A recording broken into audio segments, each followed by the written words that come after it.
Hello and welcome to another episode of Squirtified Engineering. I'm Spiritus, and if you're new to the channel, then please consider subscribing so you can stay up to date with all my different projects. In the last episode, we painted the last upright, right rear one. So hopefully that one is okay. If I need to do any touch-ups, I won't do that right now. So I guess the next step is to... Oops.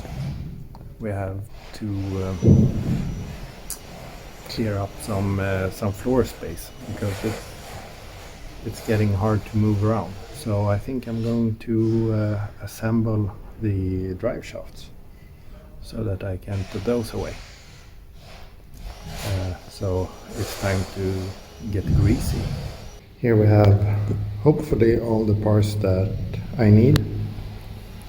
We have the drive shaft with the outer CV joint mounted, as the instructions said that we shouldn't take that apart.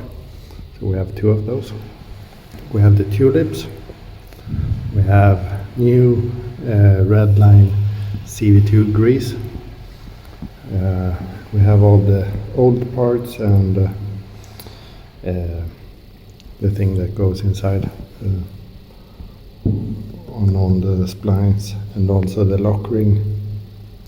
We have inner CV joint boot and outer, and another set over there.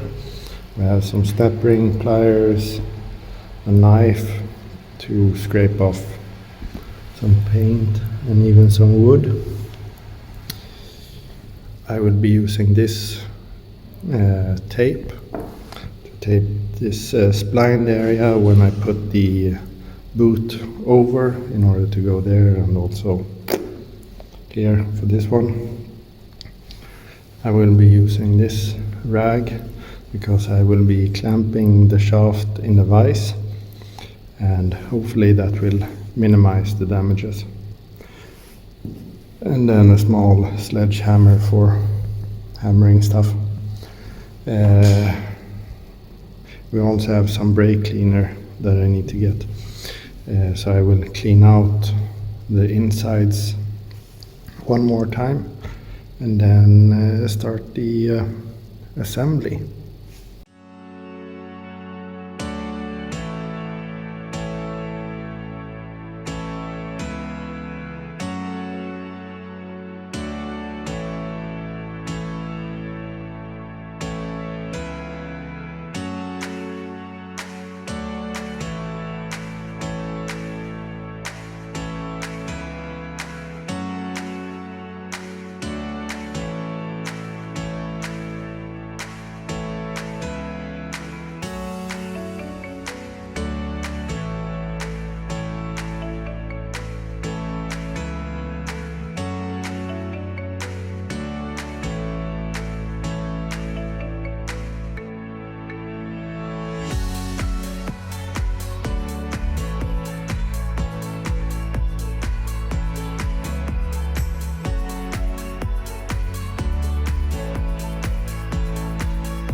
I think everything is clean enough now, and in the kit with the inner CV joint boot there was this locking ring that I stored in this case, so I get a new one.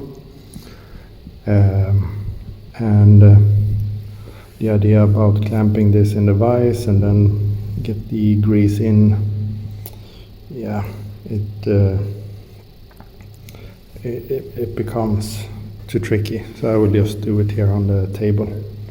So I will get basically half of this in here, or yeah, a bit less than half, and then I will install the boot, and then I will push on the second boot, get the this tripod thing on the spline end, the locking ring in, and then fill up the tulip with whatever remaining in here.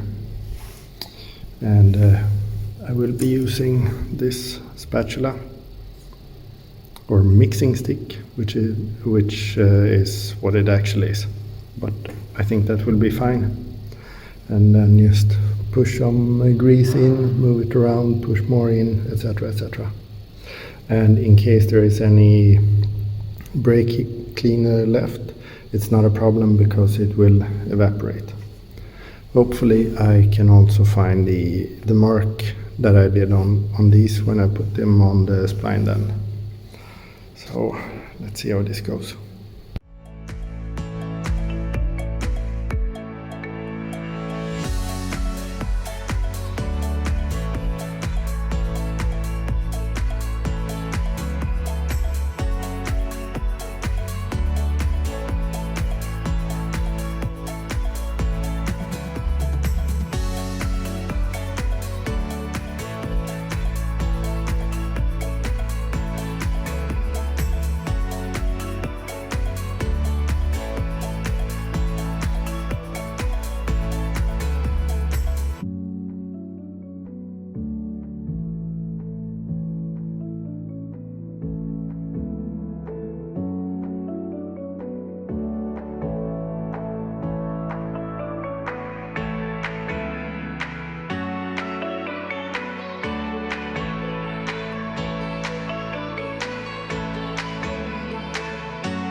So I have been able to stuff this CV joint or CV2 grease into this CV joint and this one, and then I pushed on the boot on the outside, and I think these are quite sturdy, so I will be happy to use them instead of trying to use the stock ones or the old ones.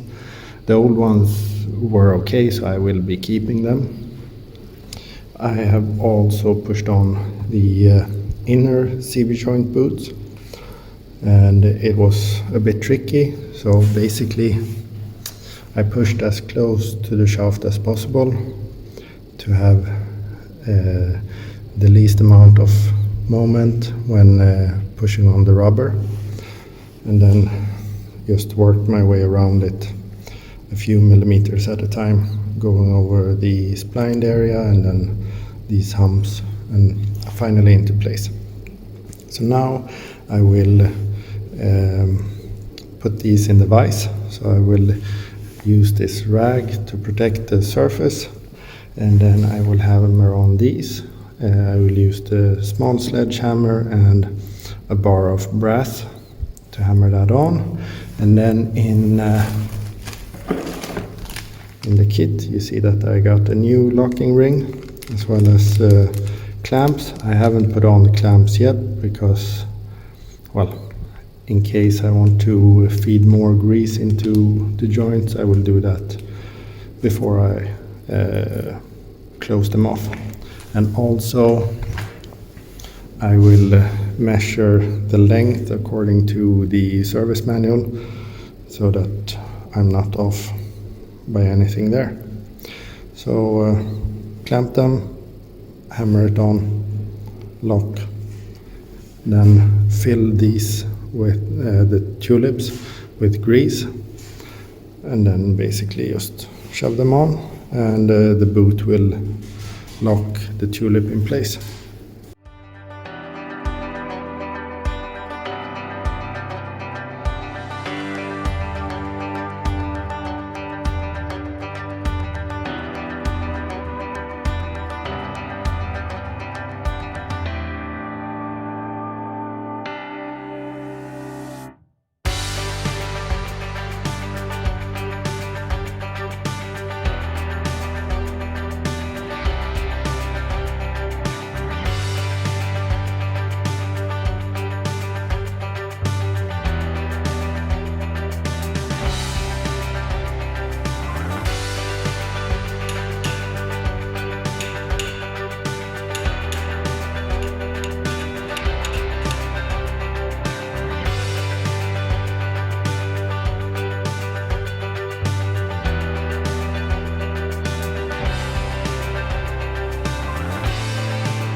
So these tripods, or what they are called, are on. I was able to find the marks that I made both on the tripods and the spline end.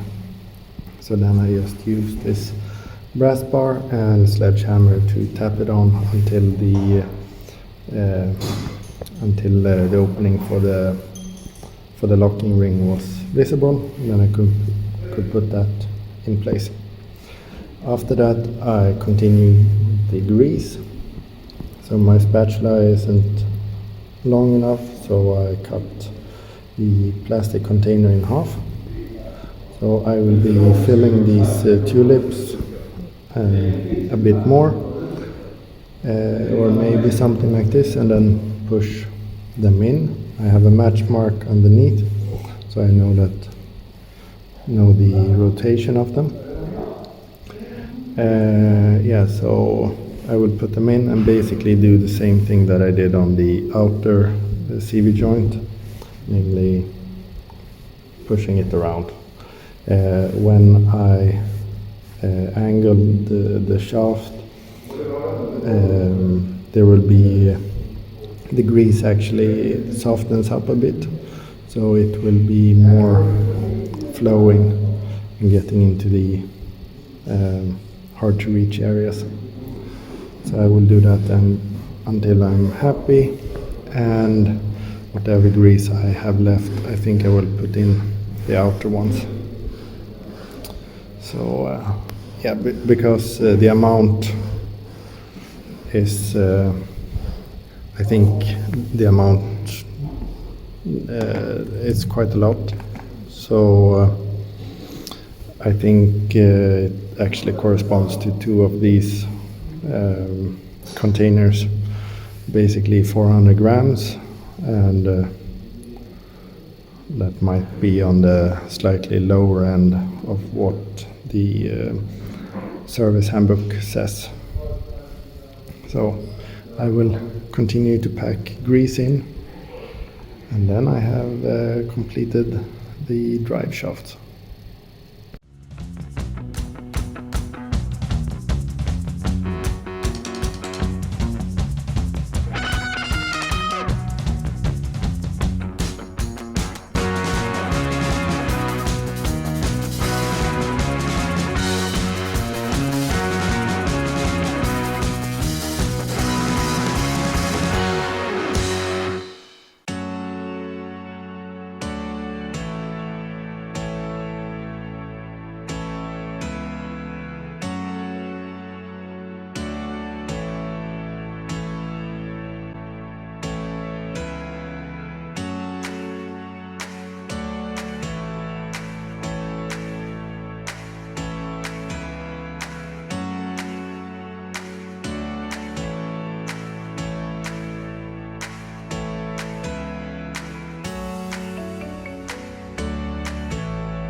Both inner and outer boots are on both drive shafts, and we just have a tiny bit of grease left. I will collect whatever I can get from these cut-off pieces and put into that so I can store it. I will not put the clamps on, but they are factory style, so that's nice. So I will call this the end. So I think that's good enough. So I will end this episode here and continue with something else the next time, or maybe I think I will move them around a bit and see if they feel okay, and basically push in whatever grease I have left in any of them. But until the next episode. Thank you very much for watching. Please like and subscribe. Stay safe. Take care. Bye bye.